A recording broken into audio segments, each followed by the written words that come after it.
If you're watching YouTube, you know this is happening. Too much is happening for you to process, for you to know what is going on, even if, like us, you're paid to track it. I'm Mike Allen, co-founder of Axios. Welcome to Behind the Curtain. And Jim VandeHei, you've come up with a fancy name for this.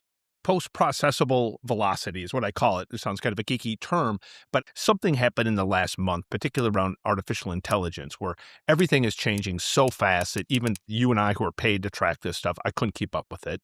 And then I realized in a board meeting when someone was talking about a 6-month plan, I was like, man, that's freaking fantasy. Like, how could you possibly imagine what this company or your job looks like in 6 months?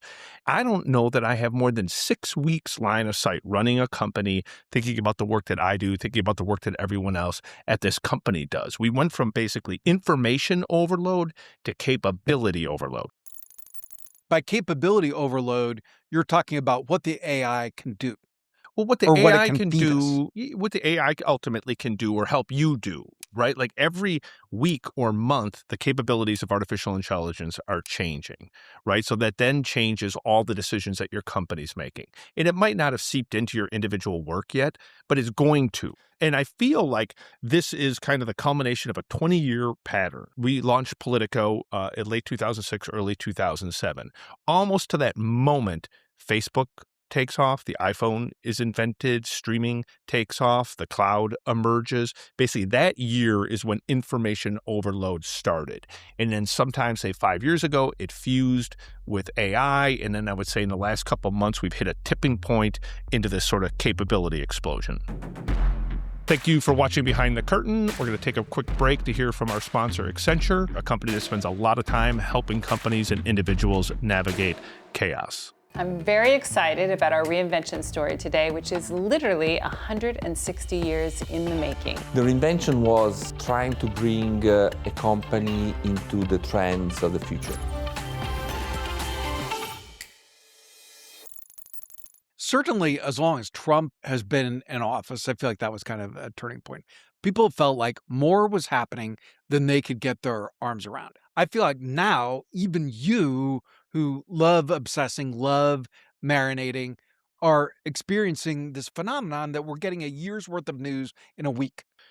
Yes, and I think we are an early warning kind of detection system because of like we're in the media, we both consume a ton of news. I certainly feel that. Like for the first time, even with all the information overload of social media, I always felt like it still had time to process it. I understood it. Things weren't changing. Could pick out the 3 things that matter. But even think about AI. Like I was thinking about the other day, like when I was writing about it a couple of months ago, you're trying to teach people about prompting. And now prompting is kind of irrelevant, right? Because so much of this stuff is just done because the machines know what to do. And so I just feel... Wait, unfurl that for another second, because you said it to me the other day in a very compelling way. Prompting, and then what was the second thing that now has sort of been outmoded?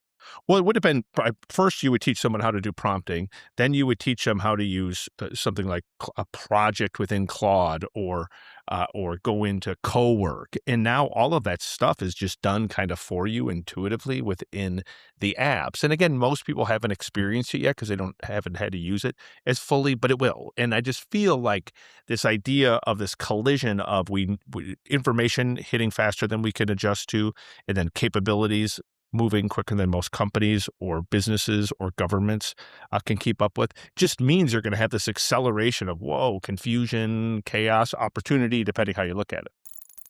If you run an organization, run companies you do, a term that you've started using around Axios is monthly mindset. Yeah, it's like a monthly mindset, a monthly mentality, which is we used to do yearly planning, then you did half-year planning, then you did quarterly planning.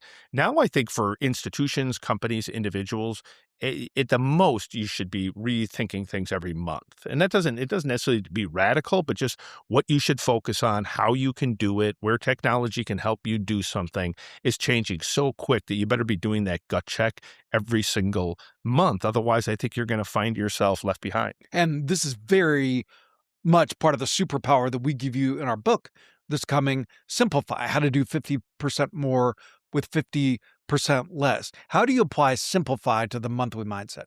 Yeah, I mean, the whole reason is, that we wrote Simplify is we've kind of anticipated what was going to happen with artificial intelligence within companies, and we saw the magic of really simplifying our focus and having like a real regiment, almost like a system for constantly thinking about, am I doing the right things at the right time with the right tools? And one of the cool things, I think that maybe the biggest thing that you and I've done for the team in the last couple of years was making sure that every employee, even new employees, can write down in order, 1, 2, 3, what are the 3 things that I do or need to do to crush my job? Most people never even take the time to think that. But more importantly, what are the 3 things you do that you think are stupid or maybe someone else should do or we shouldn't be doing at all? Make sure you're talking to your manager and the company about that because they might think they're dumb and shouldn't be done too. The takeaway is we don't want you doing more work. We want you doing the right work.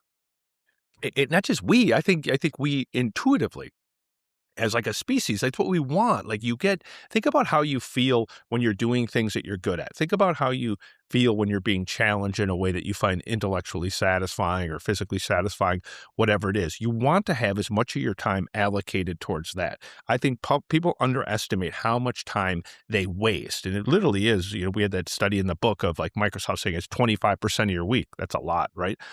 Doing stuff you shouldn't be doing or don't need to do. And it's not because you're dumb or lazy. It's because we have institutional habits, we have individual habits. And that's why that idea of a monthly mentality, if you're not attacking it constantly, you'll just keep doing the same old, same old. 2 things every viewer can do. 1, you talk about no regret moves. Yeah, I mean, just like you want to have a direction, either you as an individual performer, you in your personal life, you if you're managing people or running a company. I just think you want to have a direction, but I think you have to have your past more loosely held. You have to realize that a lot of things that we've done or we've expected people to do, technology will soon do or can already do. And what you want to constantly be calibrating for is like, what are the things that only I can do or we can do? And what is the stuff that we kind of want to offload? Instead of being scared of offloading it, get rid of the crap that's a drag, man. Like the stuff that's rote or mechanical or, oh man, I got to do this again. Time to make the donuts. I'm going to make the donuts. Like get rid of that shit, right? And So it can frees focus you on the to good stuff. amplify things that you're actually good at and that bring you joy. Yeah, I think at the end of the day, that's what you want out of work and life is you want to make sure that you're prioritizing it correctly. And I think that the trick with any new technology and artificial intelligence more than others is going to be how do you utilize that as a force multiplier at home and at work? How do you make sure it doesn't just create more? Because you and you should talk a lot about this idea of AI as maybe the greatest complexity creation machine ever created, at least right now. Oh, yes. Pitches, decks, options, feedback. It just piles up. And some of it is very good and useful. Most of it is swap. And it'll eventually get corrected. But right now, just think again, like if you're watching this, think about the number of emails you get, the number of pitches you get because people have discovered Claude or discovered ChatGPT. Suddenly they're sending you more and more and more. And that's natural because you get excited about a new technology. But that's just more shit you don't want to be doing or that you now have to deal with. That's why this idea of like this ruthless mentality of simplifying things. It might seem simple to simplify. It's actually hard. It requires you to have the discipline to constantly take kind of an evaluation of what am I doing and why am I doing it. Confront what you're doing, delete what no one needs to do, and that gives you the chance to amplify what matters. For sure. And I think you live in the world you have, not the one you wish that you had, right? So you can't wish away social media. You can't wish away AI. You can't wish away a lot. But what you can do is you can control how you spend your time. And I think that's what we've always tried to do, both with Smart Brevity and with this book is like, how do you help people create an operating system so that they can like really enjoy life? And I think you can't really separate work from life. This whole work-life balance stuff, whatever, it is what it is. You're going to get canceled for this. Well, it's not get canceled. It's just like, how do you separate the two, right? I'm better at home if I'm better at work. I'm better at work if I'm better at home. So I'm not saying you have to work all the time. I'm just saying I don't understand how people separate the two. As we stick our landing here, something extremely executable is evolve your intelligence inputs. Like how can I process in post-processable times? Yeah, I mean, we've talked a lot about this idea that there's really more good information out there than ever before.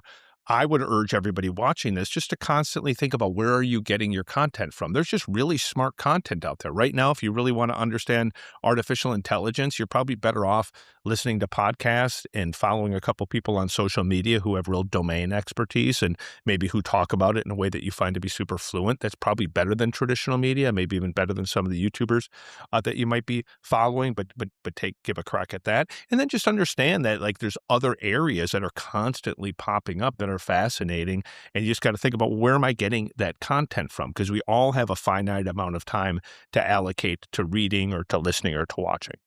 Our viewers like to win, want to win, are driven to win. And if you can keep your head above water in post-processable times, you're a winner.